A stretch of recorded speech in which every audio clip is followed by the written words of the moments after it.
দেখুন, এই দাসত্বের বিষয়টি, এই তকমাটা বিএনপির সঙ্গে লেগে আছে। তারাই দাসত্ব করে ক্ষমতা পাওয়ার জন্য।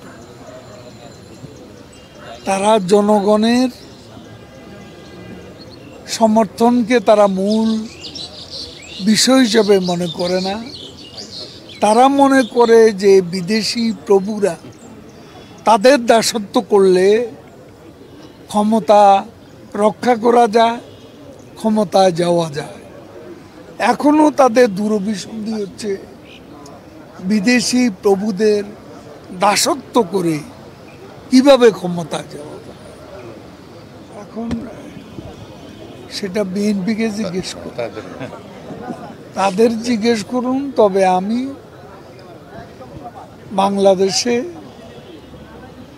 বিএনপিকে কোনো গণতান্ত্রিক দল আমি মনে করি না। কারণ তাদের ইতিহাসটা হলো গণতন্ত্র হত্যা। তাদের ইতিহাসে গণতন্ত্র প্রতিষ্ঠার কোনো নজির নেই। তারা গণতন্ত্রকে হত্যা করেছে, প্রহসনে পরিণত করেছে এবং গণতান্ত্রিক বিধিবিধান তারা দলের মধ্যেও কোনো দিন মানেনি। আজকে যেই নেতারা বড় বড় কথা বলেন, তারা কবে দলীয় কাউন্সিল করেছে এবং তাদের কোথায় দলীয় কাউন্সিল হয়েছে?